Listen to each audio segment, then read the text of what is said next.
Hello, so time for another one of these chatty, kind of just pondering type videos. As I'm always saying, this channel is as much for you guys as it is for me, and I want to give you content that will help you, make you feel better, comfort you, you know, just make you feel happier if possible, and or not necessarily happier, just, you know, make you think about stuff in a new way perhaps. So yesterday I put out a message just asking for ideas for videos, and I got quite a long email in the middle of the night from someone with a suggestion, and I thought it was a really good one. Today I'm going to talk about how you broach kind of confessing something very personal about yourself to perhaps a new friend or a person that you're dating. We all have something that we consider a dark secret, or something that we perhaps consider embarrassing, or something that we're maybe not as open about ourselves.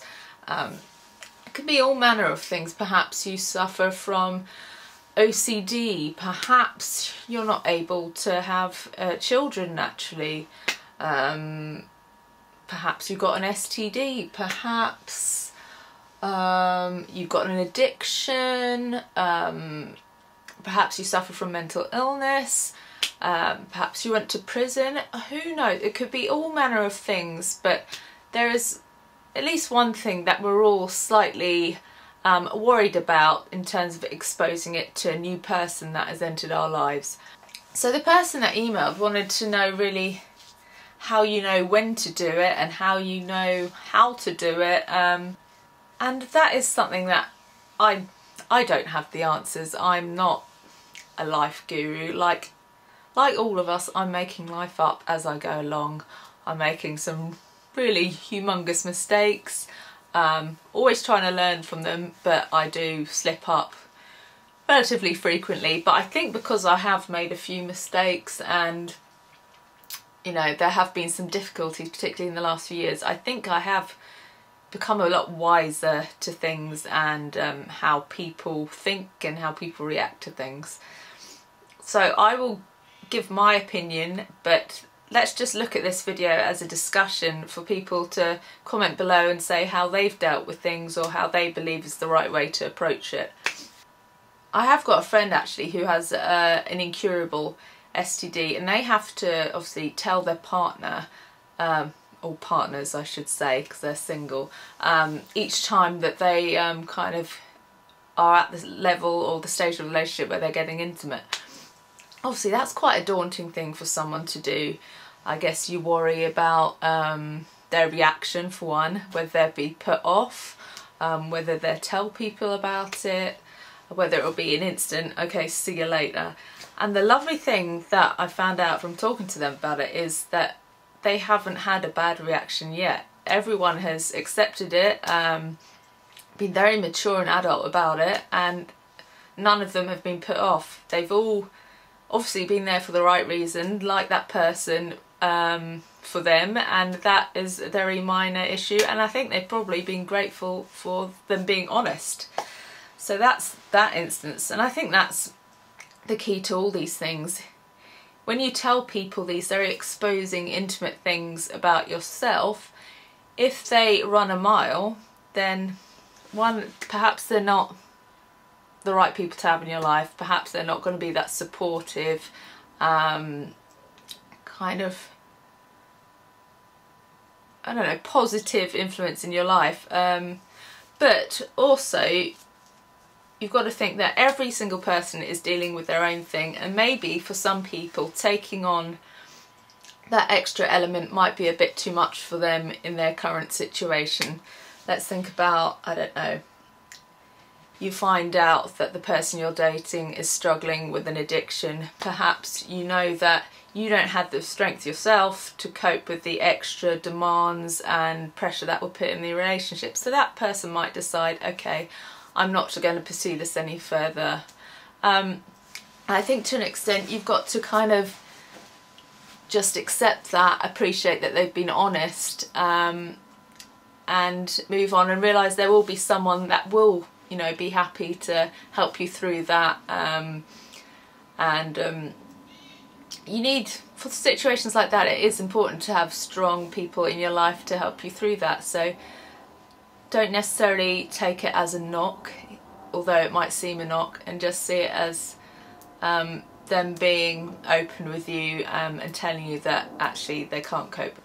In terms of being open about mental health issues, which is something I've done on YouTube for a while, I guess for me, I don't really need to kind of bring it up to new people too often, because I've made a point of being very open generally. Like, I'll post about it on my social media, so it's not actually a subject I need to broach, because people that follow me will already know it, so it won't be that stumbling block I've got to get over, or that thing I've got to suddenly announce to people. I've kind of just made it a part of my everyday life, so it doesn't seem so much of a big deal to people. It's not this huge announcement, it's just a part of me.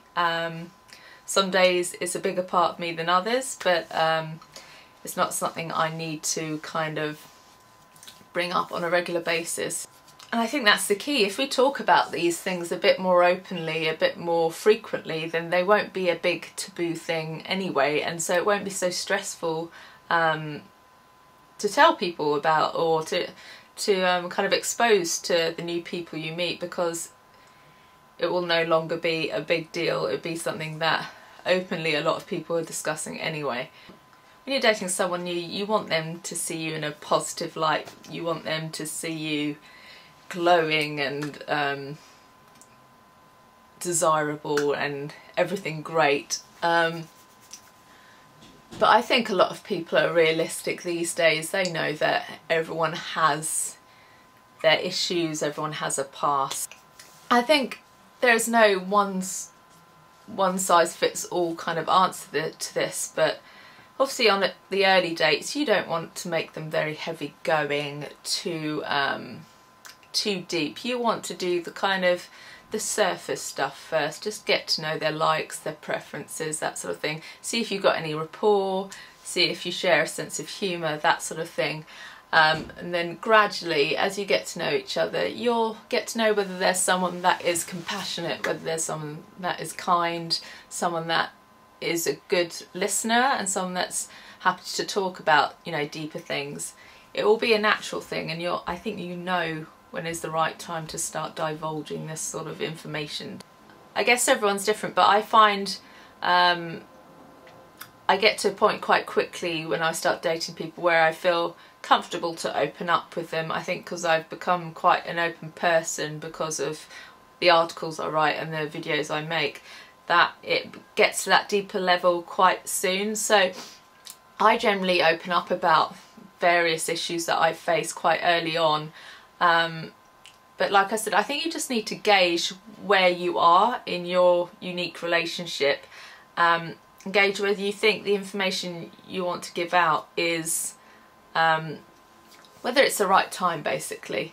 I know the person that emailed me was particularly concentrating on the fact that he's had mental health issues and things like that, and well, from my experience at least, I don't think I think the stigma has been broken down quite a lot in recent years, and I think people are far more accepting of the fact that a huge chunk of the population are battling these things, and it doesn't mean that you're undateable or that they shouldn't pursue a relationship with you. So I am confident that a large percentage of people will respond positively to that, and more often than not will probably have their own personal tale to do with it as well. But if they're not okay with it, then you've got to realise that they're probably not the right partner for you, because you need someone that's going to support you, understand, and not judge you for having this thing that you didn't choose to have. And like I said earlier, if they opt out, it may not be because they don't like you enough, or because they think having a mental illness is bad, or they're judging you for that. They might just know that they can't take that on board right now with all that they've got to deal with. So please don't take it personally. I think for a lot of girls, one of the scary things about a new relationship is also, you know, them seeing your body, them seeing you without makeup, I guess men as well, I don't want to generalise, I'm sure men are conscious of their bodies as well. And I think that we fear that, you know, if they see us without makeup, they see all our flaws and all our humps and bumps and lumps, sagginess and all, you know, un-airbrushed realities, that they're going to run a mile. But the reality is the right ones don't. So we've really got to not spend our very short life worrying about these things, because the right people will stick around and tell you that you look great and that you should be more confident, and these are the ones that you've got to keep near you and seek out, not the people that make you feel like poo. Cliches are cliches for a reason, and honesty generally is the best policy. But like, I think timing is important. You don't want to go on your first date and say, I've got this, I've got this, I've got this, this is rubbish, that doesn't work, I used to do this, I used to be a horrible person, blah blah blah. Ease them in a little bit, maybe give them little hints, but I will say that people don't like it if you kind of hide things from them for a long time, particularly when you're at the point where, you know, you have that deeper connection, and then if they find out that perhaps you haven't given your true self or your whole self to them, they can sometimes feel a bit resentful about that. So don't hold off too long. In the email I got, the guy was also asking about how to deal with the fact if you're dating someone and they're not aware of how your issue has affected your whole life. For instance, if you've got a health issue, that means that you're struggling on the money front, you don't have a job or you don't have a home. How do you tell someone that is actually really successful, perhaps they've got a really high-flying job, perhaps they've got a lot of money, how do you tell them that actually you're not in that position yourself? And it's not going to be easy. I'm not going to lie to you and say, oh, that's going to be a lovely thing to have to share with them. But I think people today realise that things are pretty hard for particularly young adults, but everyone. It's very hard to, you know, get a job these days. It's very hard to get on the property ladder. Everything's so expensive. There are more stresses on us than ever before, and you know, it can be tough. And I think good people, at least, are very much more understanding of the fact that things don't always go to plan. You know, we're not all riding that lovely wave or going up like that. Some of us are in a bit of a rut, and some of us have been in a rut for a while, and I think the good people will understand that. Obviously there are people that they have a tick list when it comes to what they look for in a partner, and that might be have a nice car, it might be have a nice home in a nice part of town, it might be, I don't know, some people really want to have a certain lifestyle, and when they seek out a partner, they're looking for certain things to be ticked off their lifestyle list. And if you don't meet that criteria, then sometimes you will be brushed aside or just not factored in, or not you're not eligible to them. And if that's the case, then you just got to accept that, and they're probably not ideal partners for you anyway.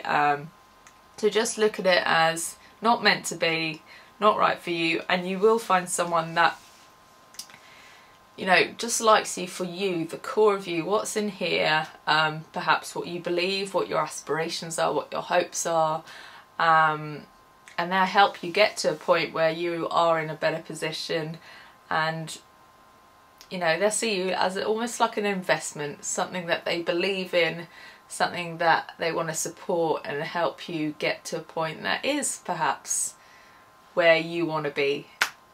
You want people in your life that accept you for you, flaws, warts and all, you know, all the negative stuff. None of us are perfect beings. We all have some less desirable elements to ourselves, whether it's aesthetically or inwardly or in terms of our past, and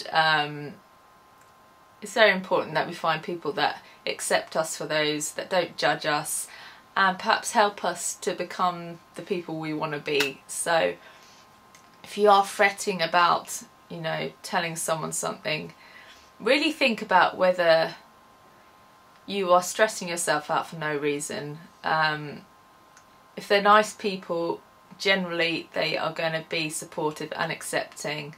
And if you really are unsure whether they are going to accept it, question whether they are the right person for you first, and then maybe just weigh up the risk factor, whether you want to, you know, go through that stress of exposing that really intimate or vulnerable thing about you, if they're not really worth it. Just as a disclaimer, I will say that a lot of people think that I tend to overshare, that I'm perhaps a little bit too honest, and they may be right, but just to explain why I'm like that. So on dates, I've always been pretty early in terms of giving them the real me. So on a first date, I have finished off someone's food when they didn't want to finish it because I was still hungry. So I'm not one of those girls that pretends that they don't have an appetite or they don't like eating. I will eat the leftovers.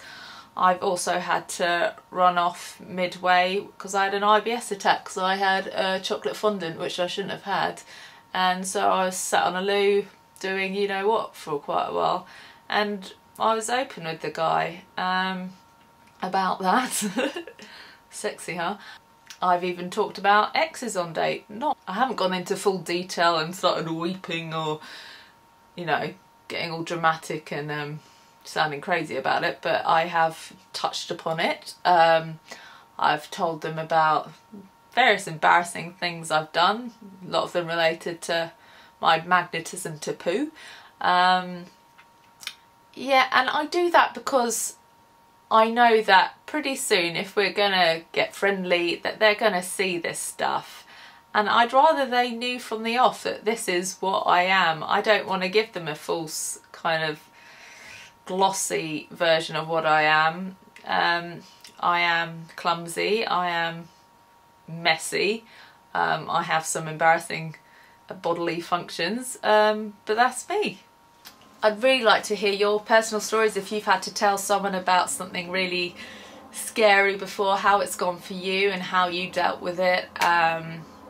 I'm sure we're going to have a mixed response, because there are some bad eggs in the world that maybe won't respond in the way you want, but I can assure you there are some really lovely people still out there who will embrace you and your quirks. So please don't be scared and just go for it if it's worth it, and seek out those great people that will help you through all your struggles. Okay.